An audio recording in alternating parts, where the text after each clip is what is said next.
Hi, my name is Jenny Feick.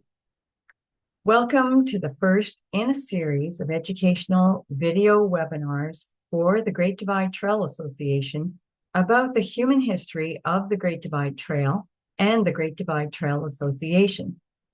This talk focuses on the summer of 1974, an important part of the GDT origin story. This recording is one of the ways that the GDTA is marking the 50th anniversary of Project Great Divide Trails, which led directly to the establishment of the original Great Divide Trail Association. The Great Divide Trail Association is committed to reconciliation, which starts by taking this and every opportunity to acknowledge our honor and privilege to live, work, and play within the Treaty 7 territory. We honor and acknowledge that the GDT passes through traditional Indigenous territory of the Blackfoot Confederacy, Stoney Nakoda, Tsuut'ina, Cree, Chiipewyan, Lheidli T'enneh, Ktunaxa, Sinixt, and Métis.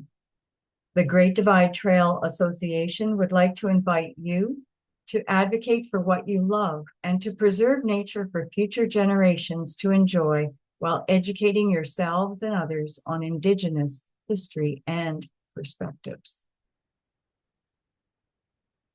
This presentation tells the story of Project Great Divide Trails and how it was such an adventure of a lifetime for all 6 of us who were part of that crew 50 years ago.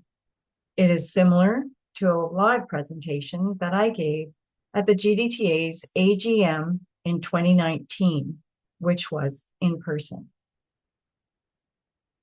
Before I begin the talk, I'll just give you a little bit of background about me. I have a Bachelor of Science in Environmental Biology and with a minor in Physical Geography, a Master's in Environmental Science, and a PhD in Natural Resources Geography, all from the University of Calgary. During my 25-year coast-to-coast career with Parks Canada, I worked as a park naturalist in Mount Revelstoke and Glacier, Waterton Lakes, and Kootenay National Parks, and then other positions in planning, research, and management in both Western and Atlantic regions.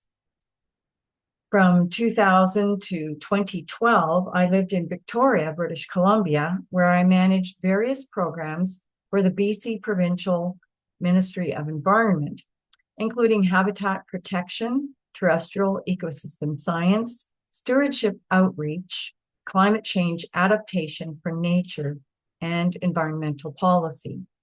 I retired from full-time government work in 2012, and my husband, Ian Hatter, and I moved to Invermere, BC in 2021.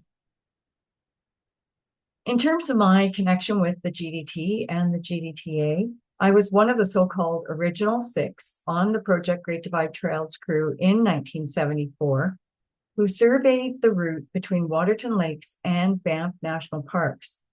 I was one of the founders of the first Great Divide Trail Association, a past board member, and a past president for 1 term.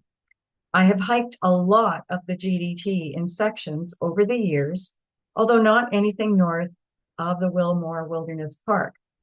When the GDTA was resurrected in 2013, I rejoined and started volunteering on trail work parties and also writing articles for the GDTA's Pathfinder newsletter. In 2024, I recorded the 9 episodes of the Nature of the Great Divide series, which is on the GDTA's YouTube channel. Lastly, I am the compiler and editor of both editions of Tales from the Great Divide, vignettes on the origins and early history of Canada's Great Divide Trail and the Great Divide Trail Association. This is a self-published compendium of stories from individuals involved firsthand in the start and development of the GDT and the GDTA. What I'm going to describe in this talk covers just the earliest parts of the history of the Great Divide Trail.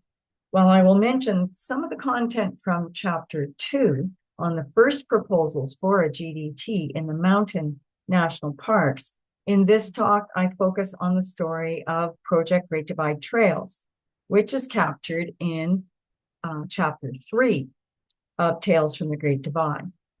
Other videos will focus on other aspects of the GDT and the GDTA's history, or include Project Great Divide Trails as part of an overall summary of the history of the GDT and the GDTA. I took most of the pictures featured in this presentation. If I did not take a picture, I credit the image where possible, where I know who took the picture. Most of the pictures were taken as colored slides in the summer of 1974 by crew members of Project Great Divide Trails. And these include Chris Hart, Dave Higgins, Mary Jane Cox, who is now Mary Jane Kreisel, Cliff White, our project leader, and Dave Zevick. Dave Higgins digitized all of those pictures from that summer in 2018 so that they could be used in the production of the book Tales from the Great Divide. I also accessed images on the internet to provide some context for what life was like 50 years ago when the project was being done. This is how the story will unfold. First, to provide some context, we are going to take a trip back in time to 1974. I will then let you know about the first GDT proposal, which took place in the decade prior to Project Great Divide Trails.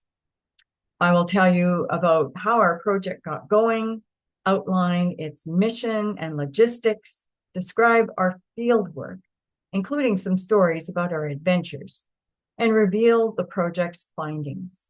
Lastly, I'll explain what happened as a result of Project Great Divide Trails and explain what happened to the crew members after 1974. So first, let's go back in time. When you think of 1970s fashion, you're probably thinking bell-bottoms and fitted shirts. That was a classic look throughout the decade, but there was a lot more to 70s style than this one look. Fashion during this time was so varied and experimental that Vogue declared there are no rules in the fashion game now. By the mid-70s, the hippie look fell out of fashion. And that was for both men and women, and it made way for a more casual, everyday style. Fitted t-shirts rose in popularity with elaborate designs, slogans, and sports logos. For men, there was a bigger push for more informal styles. Think flannel or Western shirts, sweaters, sweatshirts, jeans, khaki, leather jackets, and Oxford shoes. Denim was in, and shorts were short. This was before the disco era of the late 1970s. The world population doubled in 1974 from what it had been in 1927. The Watergate scandal that began in 1972 resulted in President Richard Nixon's resignation on August 9th, 1974, in the face of certain impeachment.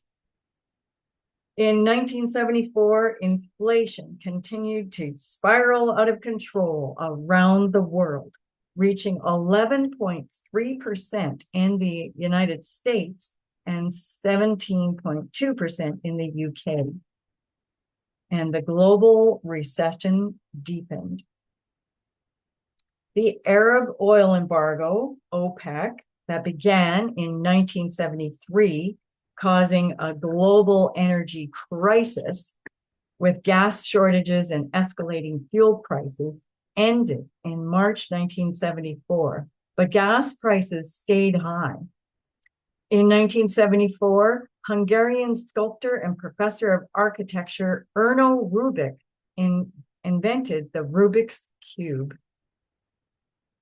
In Canada, like other countries perceived by OPEC to support Israel in the Yom Kippur War, it was affected by gasoline shortages and high oil prices. The surge in inflation was especially dramatic, reaching 12% in Canada in 1974. The report of the Ledane Commission argued that marijuana should be decriminalized. On the political front in Canada, the Canadian Prime Minister was Pierre Elliott Trudeau, leader of the Liberal Party of Canada. The Premier of Alberta was Peter Lougheed of the Progressive Conservative Party. And in British Columbia, the Premier was Dave Barrett of the New Democratic Party. In 1974, the population of the city of Calgary was 433,389 citizens, and that is 29% of what it is today. The city was also much smaller in area. When Premier Peter Lougheed suggested that establishing a greenway, including a new provincial park called Fish Creek, as a southern boundary for the growing city of Calgary, people actually laughed because it was so far out of town. Since 1975, when Fish Creek Provincial Park was established, Calgary has grown far to the south of it. The Calgary Tower was still the tallest building in the city and would stay so until 1983. Calgary's economy was booming since oil prices went up in 1973 due to the Arab oil embargo and the energy crisis. Back in 1974, a typical home in Calgary was a 1,100 square foot bungalow that cost $40,000, which at that time was 2.8 times the average household income. Since then, there has been an 18-fold increase, 1,800% higher to buy a home now than it was 50 years ago. Within the crew of Project Great Divide Trails, three of them were 19 years old, 2 were 20, and 1 was 22 years of age. We were part of the generation that came of age in the 1970s in Canada, characterized by a spirit of optimism, can-do attitudes, a desire to change the status quo to make the world a better place, and a desire for independence, a strong work ethic, and a joie de vivre. The 1970s environmental movement was sweeping the world in the wake of the first Earth Day on April 22nd, 1970, organized by Friends of the Earth, which was founded in 1969 in the USA. In 1974, Chipko, or the tree hugger movement, began in India when women in the village of Reni surrounded trees to prevent contractors from cutting them down to make cricket bats. President Ford signed the Safe Drinking Act in the United States, and on the environmental science front, Sherry Rowland and Marino Molina first described the way refrigerants, CFCs or chlorofluorocarbons, break up the ozone layer in the Earth's atmosphere, which in turn led to a successful worldwide effort to control CFC emissions. The environmental movement in Canada also gained momentum in 1974 as environmental awareness and activism grew. Membership increased in environmental nonprofit organizations founded in the 1960s, including Pollution Probe, which was founded in 1969 in Toronto, Ontario, Greenpeace, which started in 1971 in Vancouver and became official in early 1972, and the National and Provincial Parks Association of Canada, founded in 1963 in Ottawa, Ontario. In 1974, Dr. David Suzuki initiated Quirks and Quarks, a CBC radio program that documented the science stories of the day, including environmental science. And that program is still on CBC radio. Friends of the Earth Canada became official in 1978, 9 years after its American counterpart. In Alberta, the Alberta Wilderness Association, or AWA, founded in 1965 in Calgary, Alberta, was very active. It had already published reports that advocated for wilderness areas and trails for non-motorized recreationists near the Great Divide. Kananaskis country was a term unknown, and that area was just part of the Alberta Bow Crow Crown Land Forest Reserve. The Alberta Environment Conservation Authority held public hearings in 1973 and 1974 on the management of the eastern slopes of the Rockies in order to inform provincial government policy. During the East Slopes public hearings, the majority of submissions supported placing the highest priority on the watershed protection function of this vast headwater region.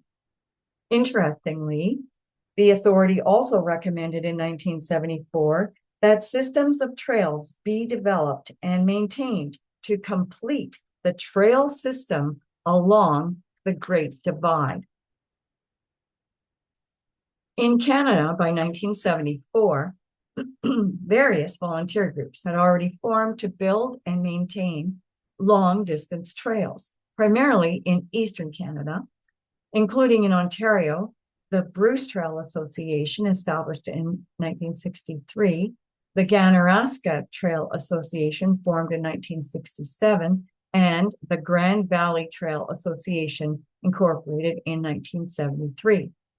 In Alberta, the Waskahegan Trail Association began in 1969 in Edmonton. Meanwhile, in the United States of America, in 1974, the National Trail System Act was already 6 years old. This 1968 law designated the Appalachian Trail and the Pacific Crest Trail as national scenic trails, protecting them and a variable width corridor, and enabling state and federal governments to purchase lands adjacent to the trails to facilitate their protection. The legislation also mandated other long-distance trails. For example, in 1974, the Continental Divide Trail in the USA was still just an idea, similar to the Great Divide Trail idea in Canada. However, by 1978, the Continental Divide Trail was designated as a national scenic trail and accorded all of the financial support and protection preferred on the AT and PCT, and it became a reality. Here in Western Canada, in 1966, the Girl Guides of Canada made the first recommendation for a mountain trail along the length of the Alberta-British Columbia boundary in the minutes of their annual meeting. The following year, the Banff Canmore architect and mountaineer Philip de La Salle proposed to Parks Canada in a 3-page document that they develop a trail that would run from Yoho National Park south to the Kananaskis Lakes. In the summer of 1967, Jim Thorsell, working for Parks Canada, began leading trail surveys in the mountain national parks. In 1969, Thor, as he was affectionately known, put forward a proposal for a Great Divide Trail that focused on a route through the mountain national parks. The NPPAC promoted Jim Thorsell's GDT concept in 1970, and the route appeared in the first trail guide to the Canadian Rockies by Brian Patton and Bart Robinson in 1971. This is when the idea of the GDT really took off. Jean Chrétien, then minister, the federal minister of Indian and Affairs and Northern Development in charge of national parks, endorsed the Great Divide Trail concept in a communique in 1970. He stated that the National Park Service would undertake the project with the goal of completing it by 1975. You can find out more about this part of the Great Divide Trail's early history in Chapter 2 of Tales from the Great Divide. While working for Parks Canada and living in Banff, Jim Thorsell had a big influence on a young man who was born in Banff to one of its pioneering families. Cliff White was the nephew of Peter and Catherine White, who founded the White Museum of the Canadian Rockies, and Cliff's father managed Sunshine Ski Village.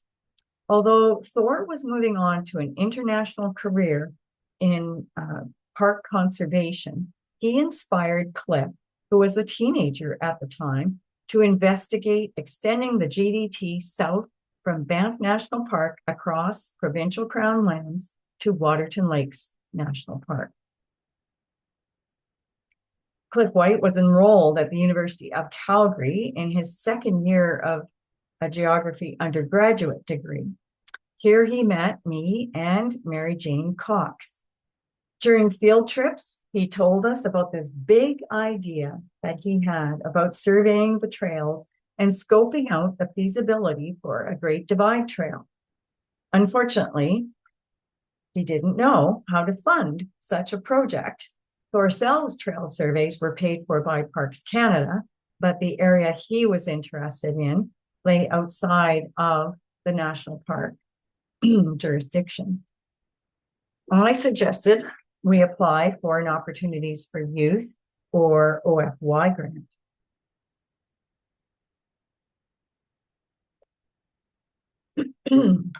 While in high school in Ontario, the previous year, I had successfully applied for and obtained OFY grants to support and expand, excuse me, a recycling program in Kitchener-Waterloo that I initiated in 1970.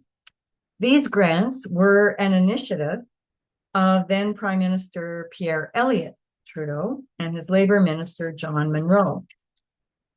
Trudeau, who was the most hip, youth-oriented Prime Minister to date in Canada, wanted to decrease youth unemployment and get youth off the streets, encourage entrepreneurial spirit and innovation, and provide meaningful work experiences for young people that capitalize on their desire to make the world a better place. Cliff readily agreed. The three of us worked furiously to put together a grant proposal and a budget. We obtained the necessary letters of reference from a variety of organizations.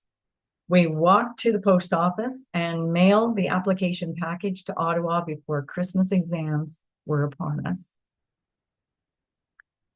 We convinced one of our fellow university students, Peter Kinnear, to join our team. At that point, he had applied on a number of summer jobs, but no one had gotten back to him, so he agreed. Peter immediately got his parents down in Coleman, Alberta, in the Crow's Nest Pass, enthused about the project. They agreed to host all of us in a big army tent in their backyard while we did our fieldwork in the southern part of our study area. Then the reality of the salary offered to recipients of an OFY grant kicked in.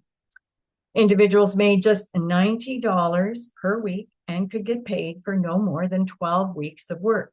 So the most anyone could make was $1,080 for the whole summer. By the way, if you translate this into today's dollars, the wage would be equivalent to probably around $500 a week. But that's still not a lot. So when Peter was offered a better paying job with a private sector employer, he figured out that to support himself while at the University of Calgary, he needed to take the other job. Plus, it aligned more with his career aspirations.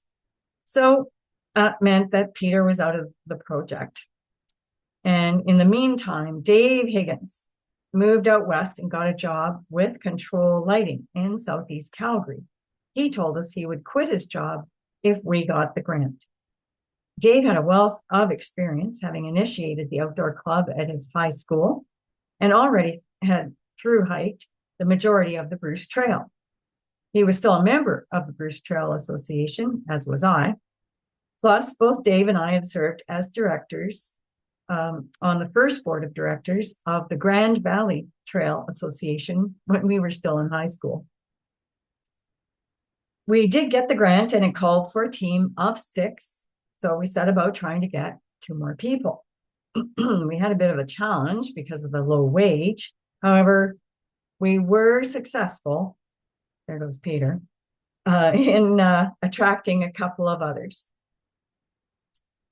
We, and both were essential for the project's success. We met Chris Hart at a presentation that Dave Higgins and I gave on the Bruce Trail at a Calgary Field Naturalists monthly meeting. We knew Chris from the volunteer recycling work we did in Kitchener-Waterloo, and it turned out he was staying in Calgary with his sister and looking for something to do in the summer of 1974. In the meantime, Cliff approached a high school buddy of his, Dave Zevick of Banff, who had landed a summer job, as Dave explained, riding shotgun on a garbage truck in Banff town site. However, with the promise of a summer filled with hiking in the mountains on work days and all the bologna he could eat, Davey quit his garbage collection job and became our last member of the Project Great Divide Trails crew. The mission of Project Great Divide Trails was to inventory and map all the trails in a 2,000 square mile study area on either side of the Alberta and BC border between Banff and Waterton Lakes National Parks, to identify natural, scenic, and heritage features along all of these trails, to identify alternative routes for a Great Divide Trail that would meet basic criteria, existing trails, scenic, well-drained soils, free from spring snow, and so on, and to recommend a route adjacent to, along, and across the Great Divide, equally split between Alberta and British Columbia. We began our research phase, even before the project officially started, by reading every book and report we could find that related to the study area. The Buffalo Head by Raymond Patterson and the report of the 1913 to 1917 Boundary Commission were especially helpful references for finding historic trails and features. Our first paid week on the project was spent at the Institute of Sedimentary and Petroleum Geology. And here we studied topographic maps, and we used stereoscopes and air photographs to remotely look at the area, because these were the days before Google Earth. Our study area occupied 2,000 square miles, which is 5,250 square kilometers, in the provincial crown land and private lands on either side of the Great Divide between Akamina Pass in Waterton Lakes National Park in the south and Palliser Pass in Banff National Park to the north. This was divided into 9 sub-study areas with 27 units based on watersheds, access roads, and our 9-week field season. We based the project in 2 locations: the Crow's Nest Pass for the first 6 weeks of field work and Sunshine Ski Village for the last 5 weeks of the project. As I mentioned, we stayed on weekends in the Kinnears' backyard in Coleman, Alberta. Our office, where we wrote up our fieldwork, kept our maps and files, and did trip planning for the week, was in the Frank Community Hall from which we could look up and see Turtle Mountain and the Frank Slide right above us. Cliff White's father was the manager of the Sunshine Ski Area, which was a winter-only operation at that time. He gave us a whole building to use for our lodging and office, and that's where we wrote our final report for OFY. We had an interesting vehicle fleet. Cliff had the Vare, a 1960 Corvair, one of the first 500 ever made.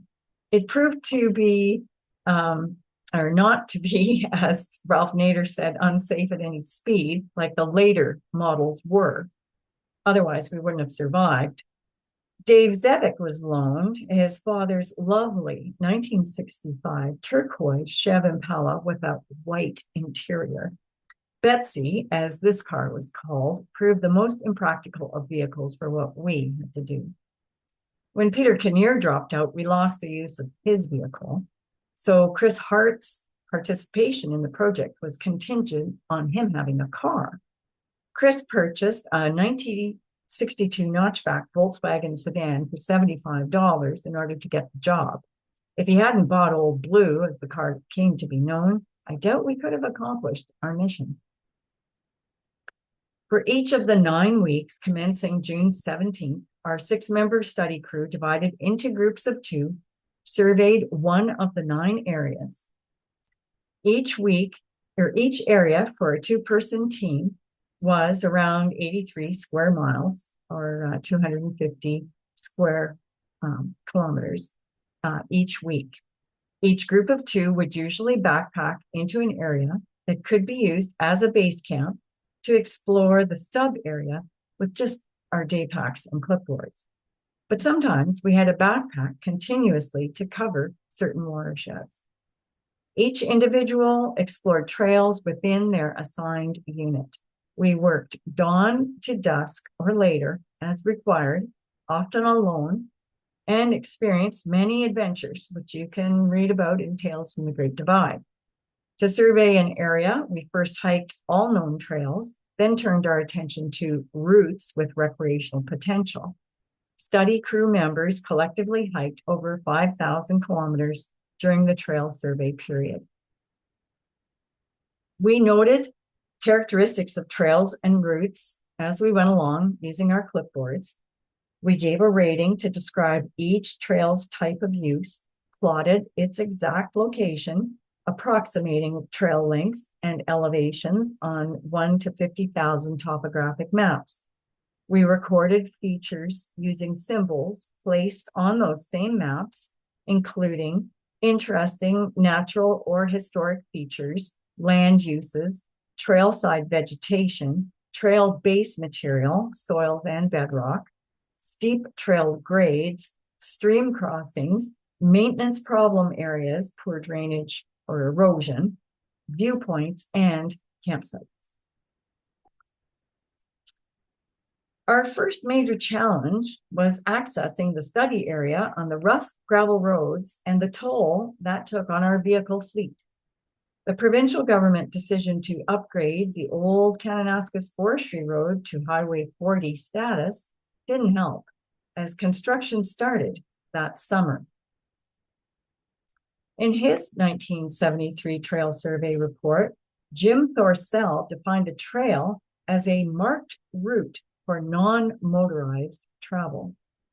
However, it became obvious within days, starting our fieldwork, that if we stuck with this definition, we would survey very few real trails. In almost every valley between Banff and Waterton, the old tracks of Indigenous peoples, trappers, and outfitters had been superseded by bulldozer and rugged vehicle tracks. Consequently, the study crew redefined trail as a marked route not passable to standard automobiles. So basically, if the Corvair and the Impala couldn't do it, it was a trail. Blue was another story. During the summer of 1974, we had to overcome numerous obstacles, including trying to find trails during a summer with an exceptionally late and significant snowpack, fording streams and rivers, during a year with very high water, slogging through mud from the very rainy monsoon-like spring, negotiating the aftermath of the 1936 Phillips fire, which left numerous fallen dead trees laying across trails and throughout the young forest, clambering up some significant rock walls, and scrambling up notches between peaks, and avoiding conflicts with wildlife, particularly bears, porcupines, and mice, as well as livestock, which were the only thing that scared Cliff White, our otherwise fearless leader. Overcoming these obstacles led to many adventures, which are told in Chapter 3 of Tales from the Great Divide. Other realities included our daily, weekly, and overall project time pressures. We had a lot to do in a short time. We received no news or weather forecast during the work week. We had to be prepared for anything weather-wise. We had no means of communicating with each other, either our partner, much less the rest of the crew. We had no means of communication with people back at base in the Crow's Nest Pass or at Sunshine Village, family members, or other people who cared about us. These are the days before cell phones, satellite phones, inReach, spots, or Zolios. When the weather changed or we encountered some other issue, we just had to make decisions on the fly. One of the things that helped and amused us were Syd Barron's cartoons. While we were staying at the Kinnear's place in Coleman, we saw a softcover book full of cartoons from the editorial cartoonist Syd Barron, who worked at the Albertan Calgary newspaper. Dave Higgins, Mary Jane, and I really liked these cartoons. They seem to capture funny moments in everyday life for average people.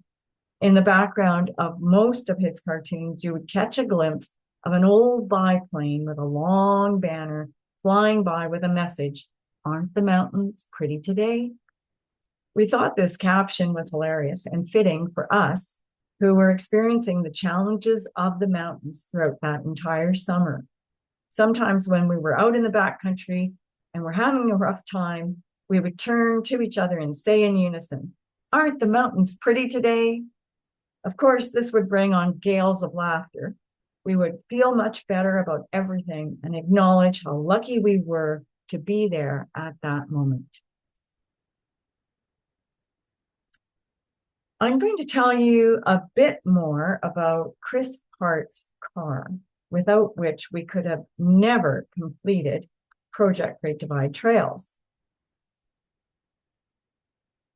This vehicle was truly amazing in terms of where it could go, how much it could carry, 4 backpacks plus a toolkit, how easily it could be repaired, and what indignities it could suffer and still carry on. This is what Chris Hart had to say about it in Tales from the Great Divide. This old, tough Volts power wagon took me and the GDT team on the adventure of a lifetime, over mountain passes, down washed out logging roads, through rushing mountain streams, and over deep beaver ponds for thousands of miles, safely and reliably. It was my first car, and like a first love, I'll never forget it. Week 1 of the project found Dave Higgins and I surveying the area just north of the Crow's Nest Pass. We dropped off Chris and Davey Zevik in their assigned area a few days before. Chris warning us to take good care of his car. We were descending the switchbacks of the old Vickery Mine access road, Dave at the wheel. We passed just underneath a dead lodgepole pine overhanging the road and pointing downhill in the same direction as our travel. We spent the day checking out seismic lines, surveying other trails and other places near the divide. And then later that day, we headed back up the steep road. in second gear with the engine roaring in complaint at the effort. Rounding a bend, we saw the overhanging pine, and since we'd slid neatly under it, kept going. Pedal to the plywood in order to, as the saying then went, keep the revs up. At first, everything seemed fine, but then suddenly the brittle tip caught on the round roof and windshield molding. Suddenly, it came crashing right through the windshield, spraying shattered glass and branch fragments everywhere inside the car. Unencumbered by a seatbelt in those days, I instinctively dove down underneath the glove box. I will never forget the noise of the glass shattering as the tree ground its way through the vehicle. Finally, the noise and the movement stopped. I couldn't hear anything. I began to steel myself for the worst. I couldn't imagine Big Dave, who is 6'2" tall, getting out of the way of that tree. I anticipated that he could have been killed or seriously maimed. I was trying to mentally prepare myself to deal with this. I think one of us cautiously said, "Hello, are you okay?" And heard immediately, "Yes, are you okay?" I then peered over towards the driver's side of the car. Dave, who had somehow managed to dive underneath the steering wheel, was peering back. Although Dave had a tear in the right shoulder of his corduroy jacket, we were both alive and unscathed. We carefully exited to survey the damage. Shards of grass and piles of sticks and bark falling from our laps. It was not a pretty sight. The long, straight tree trunk had gone right through Blue, or more accurately, the driver had managed to skewer the car like a big chunk of beef bound for the grill. The top 8 feet of tree trunk protruded from the rear passenger side wheel well, right above the tire. Suddenly, the horror of facing Chris Hart struck us. We had just skewered his precious Blue. At that point, all we could think about was that we had to get the tree out of the car. Dave got back in the car, started the car, found the reverse gear, and then slowly backed off, assisted by the gravity of the steep hill, but we had concerns about the force the tree was exerting upwards as we backed down. Finally, we were free of the pine.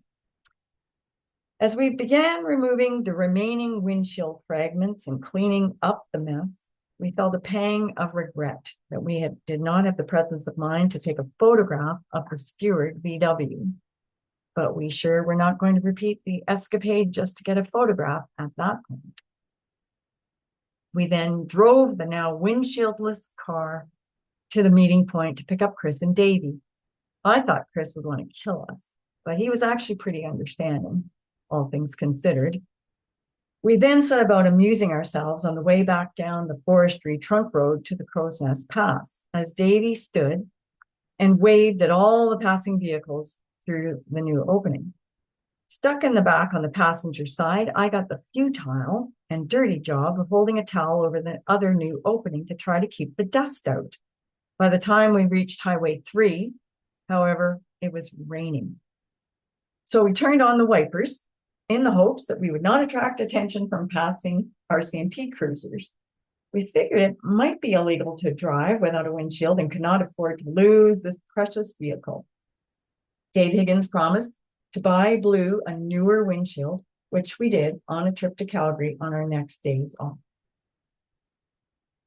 Our budget for food for the Project Great Divide Trails crew was $400 during the field work season and another $100 or so for the time we spent writing up the final report. Mary Jane offered to plan and organize the meals. Cliff's dad, Cliff White Sr., who managed Sunshine Village, kindly allowed our project to purchase food at a discount through Sunshine's account with Bridge Brand. Some of the food choices proved interesting.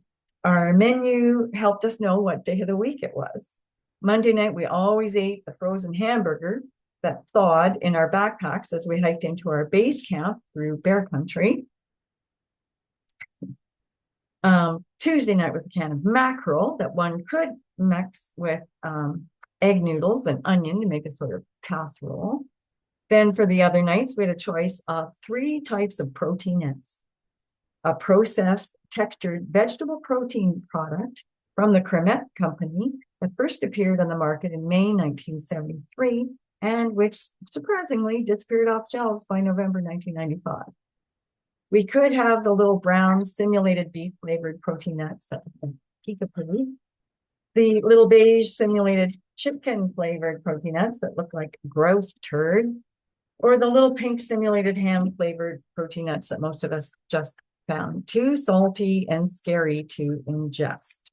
And that's what's pictured in the background there.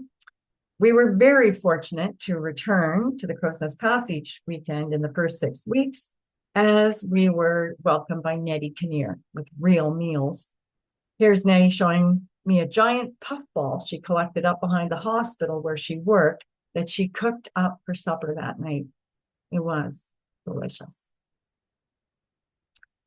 Dave Higgins and I had an interesting wildlife encounter while hiking back along the gravel road to our campsite in the West Castle Valley after a long day of trail surveying. We suddenly heard this distinctive gnawing sound up ahead around a bend.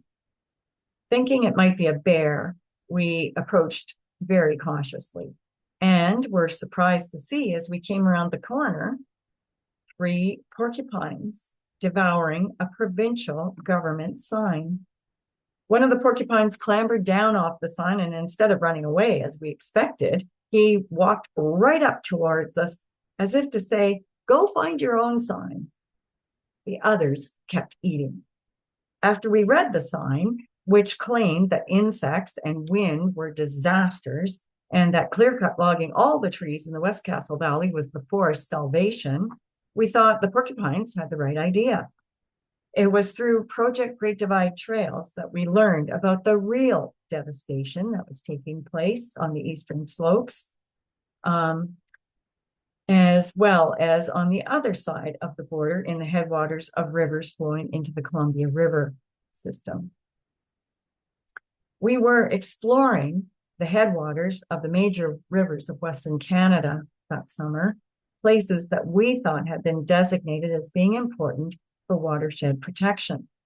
Places like the Elk and Flathead rivers that flow into the Columbia River system that ends up in the Pacific Ocean, and the Castle and Oldman rivers in Alberta that flow into the Bow River, which empties into the South Saskatchewan river system and eventually reaches Hudson's Bay and the Atlantic Ocean. Certainly the input from the extensive public hearings that took place in 1973-74 on the management of the eastern slopes of the Rockies favored watershed protection above all other uses. One of the primary findings of Project Great Divide Trails was bringing to light how the provincial governments, both of them, were shirking their stewardship responsibility for watershed protection in these headwater areas. The policy of multiple resource use was in effect on both sides of the divide.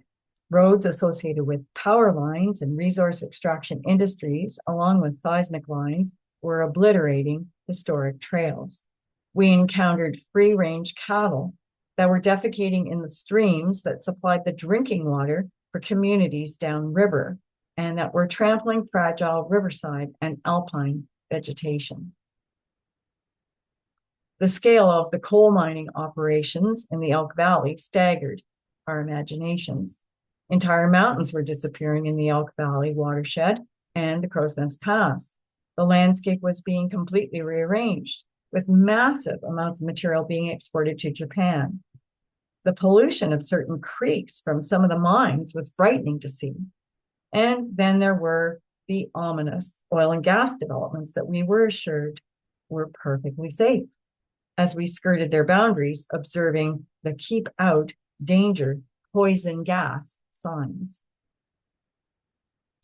The scale and extent of the industrial logging operations were staggering. None of the major logging roads or logging operations showed up on our topo maps or on the air photographs, and trails that had been marked as going through certain valleys had been completely covered over, wiped out. Certain headwater areas had massive clear cuts, and the erosion from the cutover areas and the skid roads sent masses of sediment into the creeks. What was most disconcerting, though, was the abandoned work camps with vehicles and trailers left behind, drums of fuel tipped over, a toilet in a stream, and garbage everywhere. The cut and run attitude was evident. Once they got the wood out or the minerals out, they left. And sometimes they didn't even bother to take the piles of trees they cut with them. In Tales from the Great Divide, Cliff describes one of the life-threatening moments he had during the summer of 1974, which took place as he unexpectedly emerged from a forested trail into an overburden pile just as a giant mining truck was dumping its next load of rocks above him. Making molehills out of mountains tells the sad and scary story of the Erickson Creek Valley in British Columbia. Fortunately for us, Cliff had quick reflexes and a survival instinct. In terms of other findings, Project Great Divide Trail surveyed, assessed, and described 166 trails. The crew noted trails with the highest potential for recreational use. These descriptions appear in Appendix A of Cliff White's thesis. Of these trails, most were seismic lines, logging skid roads, or mining exploration tracks created by bulldozers. The majority of the trails surveyed were no longer recreational trails. In 1974, only 2 of the recreational pathways had signs at the trailhead to show the destination of the trail. Maintenance was poor to non-existent.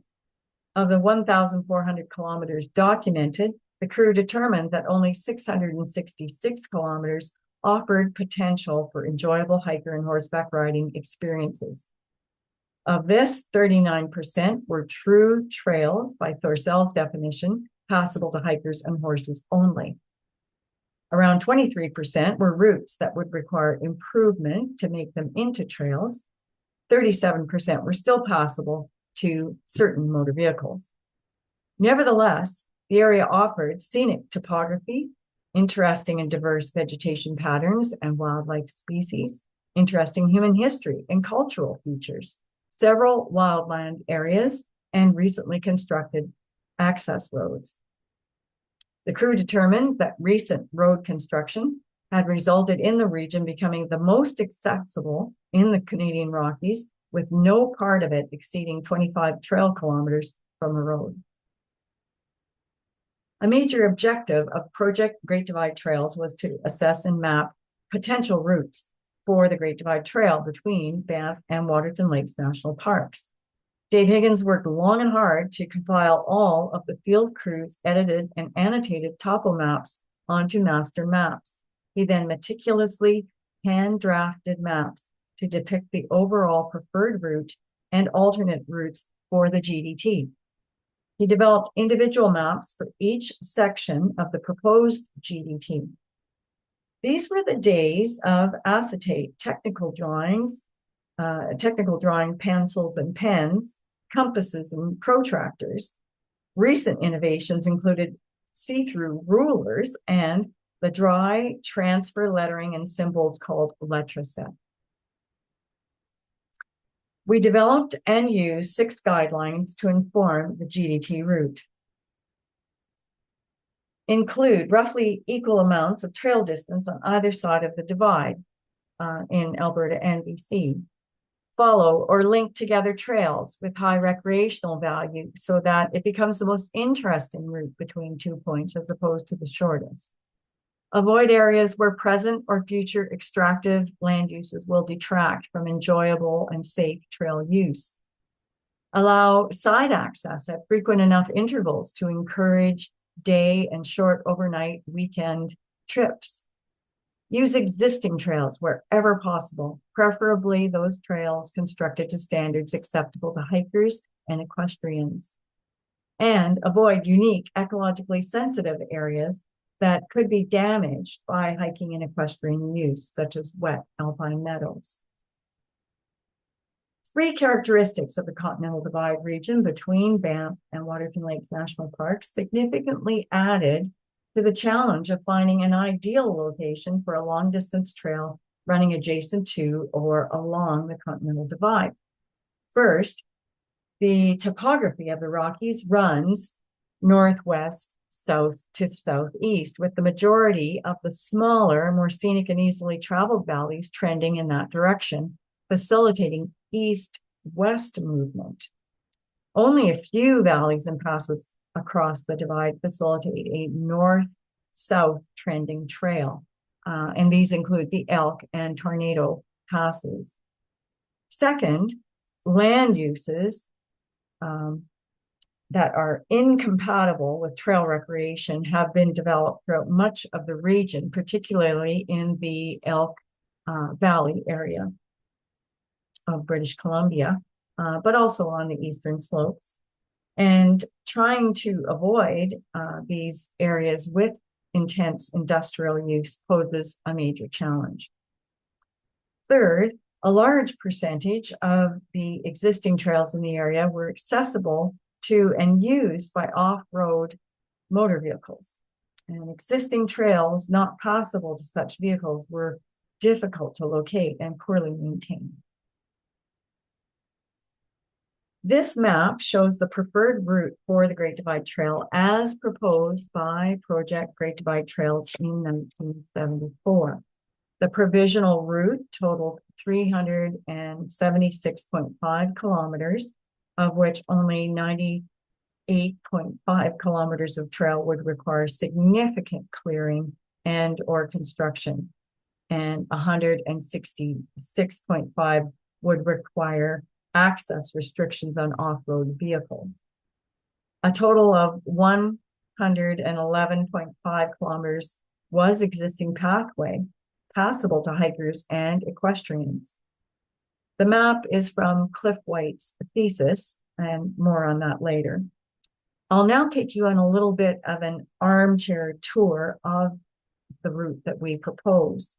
Unlike using letters of the alphabet as the name for a section, as the GDTA does currently, we proposed using names that describe the natural environment that hikers would experience. And I'll just take you through them. The Red Rock section, so named for the outcroppings of Precambrian bedrock that are red in color, went from Sage Pass to the Flathead River, a total of 85 kilometers. This most southerly section of the GDT left Waterton Lakes National Park through Sage Pass. Leading along high alpine ridges and dipping into subalpine valleys, the route wound through BC before returning to Alberta at the head of the West Castle Valley. From scenic Grizzly Lake, the trail descended to the Castle River and then across North Kootenay Pass into the Flathead watershed. The Flathead section ran from the Flathead River in BC to Crow's Nest Highway number 3, a total of 59.5 kilometers.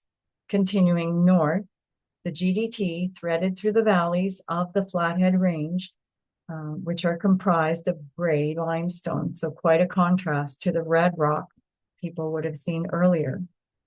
Highlights included Barnes Lakes and the high and rugged Andy Good Plateau at the headwaters of the Andy Good and East Crow's Nest Creeks, with its karst topography.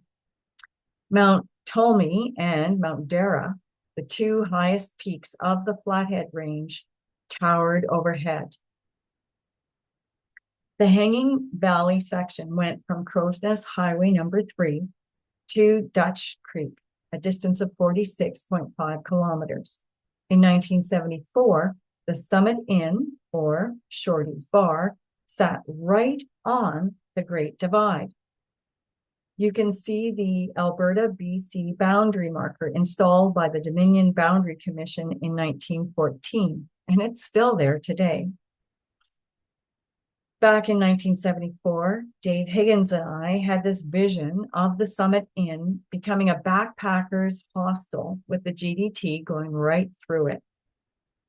After crossing Highway number 3, just east of Crow's Nest Lake, and passing by a cave, the GDT swung across ranching country below Crow's Nest Mountain and entered BC via Dead Man's Pass. Then traveled the Alexander Creek Valley, passing by glacially carved hanging valleys and cirques, tarns, and larch forests before it crossed North Fork Pass, returning to Alberta. The original High Rock section went from Dutch Creek to the Elk River, a distance of 86 kilometers. It passed along alpine plateaus immediately east of the High Rock Range for most of its length and traversed the exceptionally beautiful South Hidden Notch, now called Tornado Saddle, and Fording Pass. The rock wall of the High Rock Range is an unbroken escarpment towering more than 500 meters above the GDT. Tornado Mountain is the first peak of the Rockies north of the international boundary that is over 3,300 meters or 10,000 feet in elevation. Windswept alpine meadows on the headwaters of the Old Man and southern tributaries of the Highwood rivers provide scenic views. The Wapiti section ran from Elk River to Palliser Pass and was 100 kilometers long. This section wound through magnificent terrain, passing many lakes, outstanding mountain peaks, and tumbling glaciers. Highlights included the glaciers of the Italian military group, which are some of the most southerly in Canada's Rocky Mountains, as well as the splendid meadows along Cadorna Creek, Elk Lakes, and the alpine meadows, glaciers, and tarns of the Upper Kananaskis Valley. At Palliser Pass, the GDT entered Banff National Park, just as it does today. Mount Joffre is the highest peak in the area at an elevation of 3,449 meters. By the end of August 1974, the project Great Divide Trails crew had to have our final report written up so it could be sent to the Opportunities for Youth Program administrators in Ottawa by early September. Chris Hart had kept track of all of our project expenditures throughout the project, and a big part of what we had to do for OFY was to identify how we spent the grant money compared to our budget forecasts. We had a checklist to follow in terms of what we needed to include in the final report to OFY. We summarized what we did, our conclusions and recommendations, and included maps. As far as I know, none of us had the foresight to actually retain a copy of this report. We hope the AWA or one of the other project sponsors that we had to give a copy to will find it someday in their old files. As soon as the report was done, we all immediately dispersed. 3 of us went to Calgary, Alberta. Mary Jane and I returned to the University of Calgary to complete our undergraduate degrees. I was going into my second year in environmental biology, and Mary Jane her final year in geography. Dave Higgins was able to return to the company he left in the spring of 1974. After the good work he did for them previously, they wanted him back and even gave him a promotion. Still energized by the summer's work in the great outdoors, and with Cliff's prompting, Dave Zevick got on a bus to Nelson, BC, and began his program of study in natural resource management at Selkirk College. Chris Hart spent the fall, winter in Calgary and traveling, and then in the summer of 75, he returned to the Crow's Nest Pass, rented a cabin in Coleman, and worked as a laborer and chainsaw operator. Cliff White worked at the Canada Cement Lafarge cement plant in Exshaw to earn enough money so he could afford to return to university. However, instead of going back to the University of Calgary, he went to the School of Forestry at the University of Montana in Missoula. Fortunately, as part of his program of study at the University of Montana's School of Forestry, Cliff White prepared a thesis that summarized and further analyzed the results of Project Great Divide Trails in light of the then current literature on outdoor recreation trends, and applying a systems approach to the development of hiking and horse trails of the Continental Divide region between Banff and Waterton Lakes National Parks. Cliff describes the systems approach for the proposed Great Divide Trail system as not just a network of trails. It includes trail users, managers, access facilities, information flows, and the trails themselves, interconnected to achieve one goal: to provide a maximum number of enjoyable recreational experiences. Cliff developed and assigned a recreational value matrix that gave trails a recreational value rating based on trail user preferences for length, distance from population centers, construction standards, access, attractions, and land use. He advised managers of the Great Divide Trail system to not become blinded by the aura of the long distance trail concept, and advised them to develop portions of the trail on a priority basis as dictated by the recreational value ratings. He cautioned that if managers did not protect natural trail environments through the establishment of recreational wilderness areas, development of special land use management plans, and the creation of a Great Divide Trail corridor, that the Great Divide Trail system would never be able to provide the maximum number of enjoyable recreational experiences. Meanwhile, the three of us who returned to Calgary, Mary Jane, Dave Higgins, and me, discussed how to go about applying the results of the project.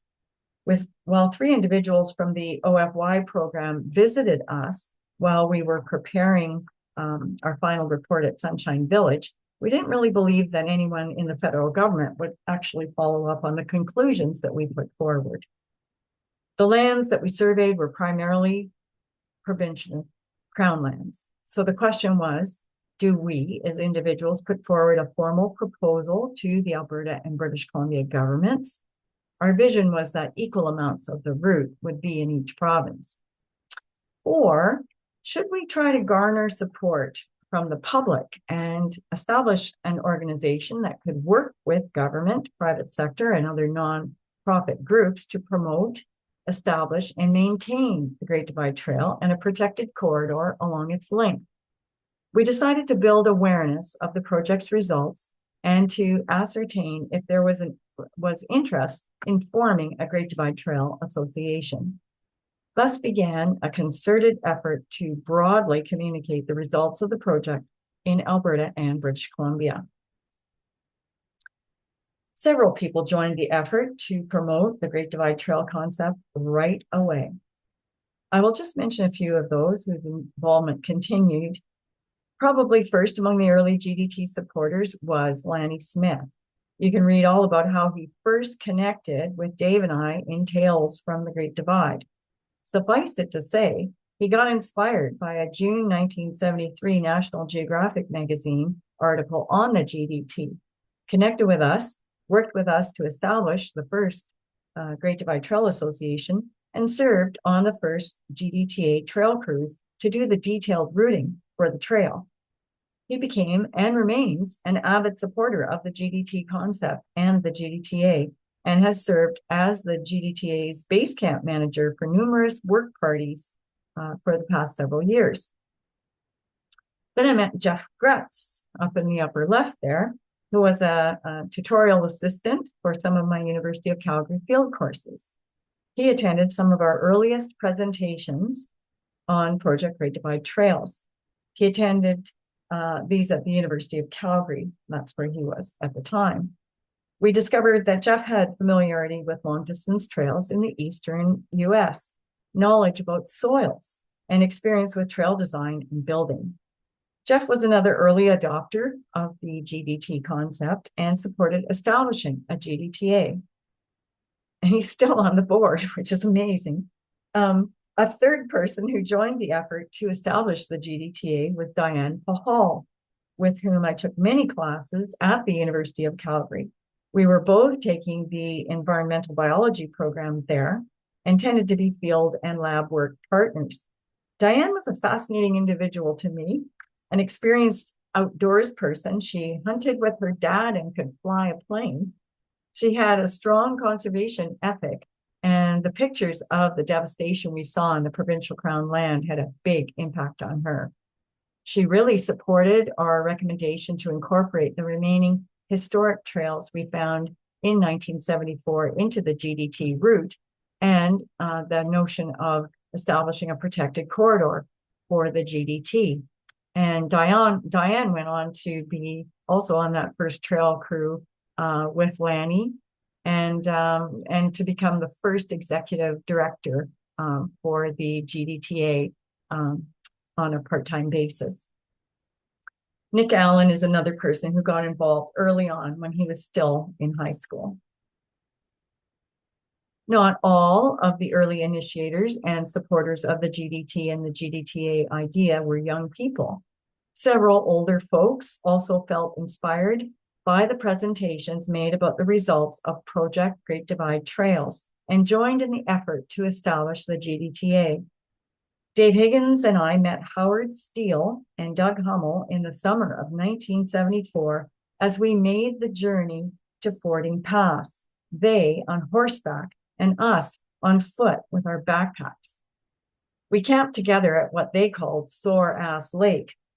They had become disenchanted with the destruction of the old historic trails, especially by seismic mines and logging operations, and supported the idea of restoring and promoting those trails and other trails in the vicinity of the Great Divide. It is largely because of these two guys that the GDT was envisaged as a hiking and equestrian trail. While they were alive, they provided an invaluable connection for us young folks in Calgary with the rural working people in and around places like Longview, Black Diamond, and Turner Valley. Howard's Place was a mandatory stop anytime we were driving to or from the GDT. Brian Pryor, pictured in the top right with his son Trevor, attended one of the first presentations we did about Project Great Divide Trails. A well-connected high school principal and experienced trail builder through his volunteer work with the Centennial Trail near Ribbon Creek, he became an ardent supporter of the GDT and the first president of the new GDTA. Last but not least, Des and Elizabeth Allen, who I first met in September 1973 through the Calgary Field Naturalist Society, provided encouragement and support for the project from its inception to conclusion and beyond. Their sons, Peter and Nicholas, both served on GDTA trail crews, as did their daughter-in-law, Judy Breeze. Besides feeding us, Liz Allen volunteered her artistic skills to illustrate the GDTA's early promotional materials, including doing numerous pen and ink sketches based on slides we took during Project Great Divide Trails. For example, here's a picture of Dave Higgins hiking along the historic Fording Pass Trail in 1974. And here is Liz Allen's pen and ink sketch depicting that scene. Just to finish up with what resulted from Project Great Divide Trails, one of the things that we did, besides all of the slide presentations that fall, winter, and spring, was to organize outings and parts of the proposed GDT route. This is a picture of the group heading out on the first such event on July 1st, 1975, walking up the Dutch Creek logging access road to reach the historic Tornado Pass Trail. You can see Dave Higgins there on the right, then Nick and Peter Allen and Glenn Byers on the left. And Lanny Smith is back there somewhere as well. By 1976, the GDTA had been incorporated as a federal not-for-profit society, and we began organizing volunteer work parties to clear trail. Here we have from right to left, Nick Allen, Jeff Grutz, and Peter Kinnear, who, although he didn't end up being on the Project Great Divide Trails crew, remained interested in and supportive of the efforts to establish the GDT. The results from Project Great Divide Trails guided the early GDTA. They started out by establishing the High Rock section from Fording Pass south to Tornado Pass because of its easy access to Calgary and support from the Alberta provincial government. Once the GDTA began getting grants from the Alberta government, trail building began in earnest. They incorporated existing trails wherever possible, minimizing the amount of tread work. They cut a minimal number of trees and maintained what they built. Similar to long-distance trails in eastern North America, the GDTA opted for paint blazes to mark the route of the trail, as it caused less harm to the trees than nailing in metal markers. They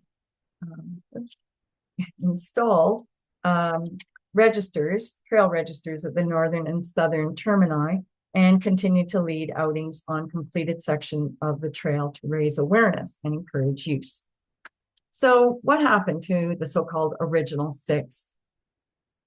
Cliff White went on to complete his degree at the University of Montana School of Forestry, as I mentioned, and then he entered a career in Parks Canada in the Warden Service, resource conservation, providing national leadership that revolutionized the paradigm for fire management within that organization.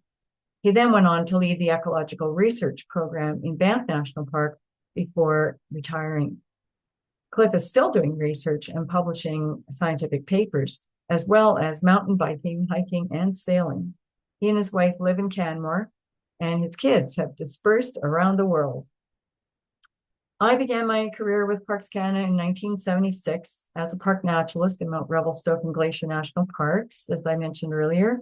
I worked in nearly all of the mountain national parks, as well as in Atlantic Canada, eventually becoming the chief of interpretation for national parks and historic sites in Western Canada. After returning to university to complete my master's and PhD, I moved to Victoria to work for the BC Ministry of Environment until I retired. And I now live in Invermere, where I hike, teach yoga, volunteer as an ecological reserve warden, and volunteer for the GDTA. Dave Zevik's career took him all around Alberta and British Columbia as a park ranger in their provincial park systems. He shifted into park facilities management with BC Parks, overseeing front and back country trails and campgrounds, including the trails in Elk Lakes Provincial Park that he first walked as part of Project Great Divide Trails. He is now retired, living in Banff and doing lots of hiking and skiing. Chris Hart spent every summer in Alberta from 1974 to 1978. Plus, he lived in Calgary from March to September 1980. He then returned to Southern Ontario and has been there ever since, becoming a landscape architect and environmental consultant. In addition to all his work in Ontario, and he is still doing consulting work, he worked as an assistant biologist in the northernmost area of Quebec in 1979, doing fisheries research, and he also did fisheries consulting work in the Northwest Territories. Chris worked on the Grand Valley Trail and other trails in Ontario, and for leisure, he enjoys playing music. After learning the business, working for various companies in Calgary, Alberta, and Vancouver, BC, and gaining a wealth of knowledge and experience in lighting controls for numerous applications, including for the theater, Dave Higgins initiated his own company, Pathway Connectivity, based in Calgary, Alberta. His innovations earned him praise and recognition from his peers. He is now retired, still living in Calgary, and he spends his time volunteering for the GDTA, backpacking the GDT and the Appalachian Trails, motorcycling, traveling the world, and introducing his grandchildren to the great outdoors. Right after 1975, Mary Jane got a job in Ottawa with Parks Canada, the policy division. She then went on to Churchill, Manitoba in 1976, where she became one of the first women superintendents for a National Historic Park in Canada. She worked in Banff as the townsite officer for a few years, where she reconnected with me as I was working there at the time. When MJ moved to Edmonton, her career focus shifted dramatically into the arts and social science research. She is now retired and dividing her time between living in Edmonton, Alberta, where her husband and one son are based, and Victoria, BC, where her other son, his wife, and their son live. And in addition to the six, I'd just like to say a few words about the people who came before. Dr. Jim Thorsell, who inspired the crew of Project Great Divide Trails to continue his pioneering work, went on to have an amazing international career, establishing national parks and World Heritage sites around the world. Sadly, he passed away on August 30th, 2023 at age 83. But here he is backpacking on his favorite part of the GDT through the mountain national parks, the Rock Wall Trail in Kootenay National Park, BC, at age 76. I'd also like to acknowledge the architect and mountaineer Philippe de La Salle, who submitted the first written proposal for a trail that would run from Yoho National Park south to the Kananaskis Lakes. Philippe's 3-page proposal inspired Jim Thorsell about the possibility of a long-distance trail near the Great Divide. Philippe passed away at a long-term care home in the Invermere area in 2020, and here he is hiking in 2011 on the right side there. The original 6 members of Project Great Divide Trails have stayed in touch with each other during the past 50 years and have had a few reunions. In September 2024, we got together in the Calgary Banff area to celebrate the 50th anniversary of the project. On the weekend of the autumnal equinox of 2024, the crew members of Project Great Divide Trails reunited with supper at Dave Higgins's house in Calgary, Alberta. And the next day, which was the fall equinox, we went to Sunshine Meadows, where we were based in 1974, and enjoyed a nice field trip there, followed by supper that night at Cliff White's house in Canmore. Some members of the Project Great Divide Trails crew have contributed to the establishment of the GDT during the past 50 years, along with individuals such as Lanny Smith and Jeff Grutz, who were involved in the establishment of the GDTA in 1975-76. Both Dave, Zevik, and Cliff White have led very active lives since 1974. And although they were not involved in the establishment of the GDTA, they participated in one of the GDTA's signature trips in July 2019 to work on parts of the High Rock Trail. In addition, Cliff and his wife, Joanne, have completed the entire Great Divide mountain bike route from the Mexican border through the USA to Canmore, Alberta. Mary Jane Cox served on the board of directors in the early days, but then had a long hiatus away from the GDTA while she focused on her career, got married to Phil Kreisel, and raised their family. In 2018 and 2019, Mary Jane Kreisel participated in the GDTA's signature trip, where she helped out as the sous chef, and as well as doing some trail work. And in addition, she served on the board of directors from 2018 until 2021 as co-treasurer and chair of the Ensuring Financial Capacity Committee, as well as spending a few months as secretary. MJ was the force behind regaining charitable status for the revitalized GDTA, initiating the first trail supporter donation campaign and writing many successful grant proposals. MJ really paved the way for subsequent years of successful fundraising and financial success for the GDTA. Dave Higgins is the only one of the group of 6 who has continued to work on the GDT for the full 50 years since he served on the crew of Project Great Divide Trails. He is the master trailblazer and builder of bridges along the GDT. Dave is also the only one of us to have completed hiking on the entire GDT, bit by bit over the years. In addition, he is on the GDTA's Trail Establishment and Maintenance Committee and writes newsletter articles. The summer of 1974 had a profound effect on all 6 of us. Personally, being part of an ambitious project where we accomplished such an audacious amount of work, despite many obstacles, could not help but instill me with confidence, optimism, and ambition for the rest of my life.